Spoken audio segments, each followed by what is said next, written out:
SIR শুনানির পর পোর্টালে নথি আপডেট না হওয়ার অভিযোগ। তালিকা প্রকাশের আগে নির্বাচন কমিশনের আবশ্যিক অনুমোদন প্রক্রিয়া ব্যাহত হওয়ার আশঙ্কা তৈরি হচ্ছে। ইআরও এবং এইআরওদের উদ্দেশ্যে একাধিক কড়া নির্দেশিকা দিয়েছে নির্বাচন কমিশন। শুনানির দিনে হিয়ারিং হেল্ড কলামের রিপোর্ট আপলোড করতে হবে। আনম্যাপড ও লজিক্যাল ডিসক্রিপেন্সি সংক্রান্ত যাবতীয় নথি দৈনিক ভিত্তিতে আপলোড করার নির্দেশ দেওয়া হয়েছে। এক্ষেত্রে কোনো কাজ বাকি থাকলে তা 26শে জানুয়ারির মধ্যে শেষ করতে হবে।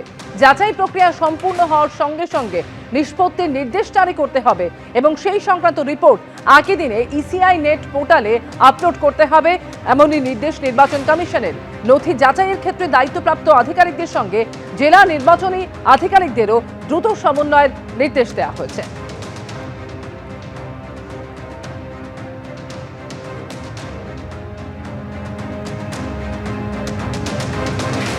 যে সফটওয়্যার ব্যবহার হচ্ছে তা যদি আরেকটু মনোযোগ দিয়ে করা যেত, বারবার পরিবর্তনের প্রয়োজন হতো না। এবিপি আনন্দকে জানালেন স্পেশাল রোল অবজারভার সুব্রত গুপ্ত।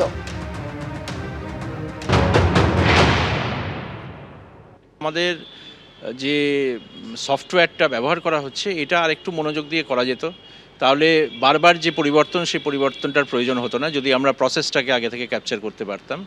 তবে এটাও ঠিক যে এই পুরো জিনিসটার যখন যত কাজটা এগিয়েছে তত নতুন নতুন সমস্যা সামনে এসছে, আর সেই নতুন নতুন সমস্যা যেগুলো এসছে সেগুলোকে মানে সলভ করার জন্য কিছু কিছু পরিবর্তন করতে হয়েছে।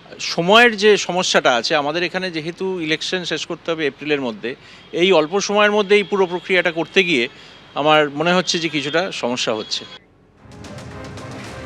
খোদ স্পেশাল রোল অবজারভার তিনিই বলছেন যে সফটওয়্যার ব্যবহার করা হয়েছে যদি আরেকটু মনোযোগ দিয়ে করা যেত, বারবার পরিবর্তনের প্রয়োজন হতো না। কি বলছেন এই নিয়ে তৃণমূলের রাজ্য সহ সভাপতি জয়প্রকাশ মজুমদার, শুনুন। সারা বাংলায় তো আপনারা দেখতে পাচ্ছেন মানুষের কি মনোভাব, কি ক্ষুব্ধতা, কি তাদের মধ্যে হতাশা, সকলকে একটা লাইনে দাঁড় করিয়ে দিয়েছে এই ইলেকশন কমিশন।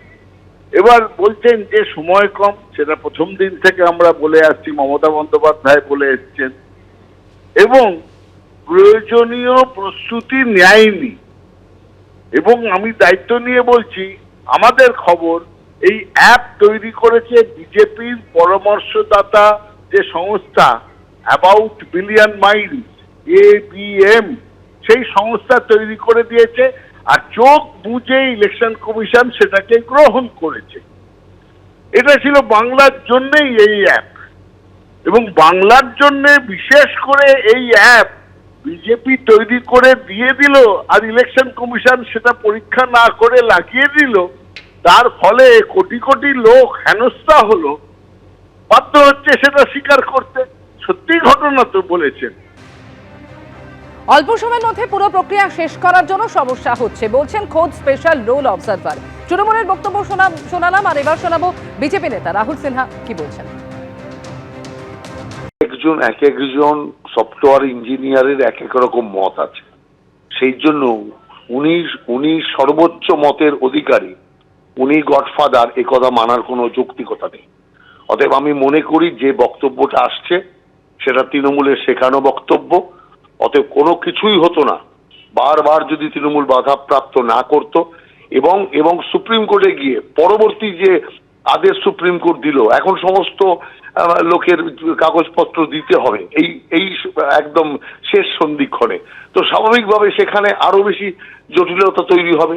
অতএব জটিলতা একটার পর একটা তৈরি করছে তৃণমূল কংগ্রেস, অন্য রাজ্যে কোনো জটিলতা তৈরি করছে না সরকার, যে কারণের জন্য অন্য রাজ্যে স্মুথলি সব হয়ে গেছে, সেখানে কোনো সফটওয়্যারের গন্ডগোল নেই, আর যত গন্ডগোল সব এখানে।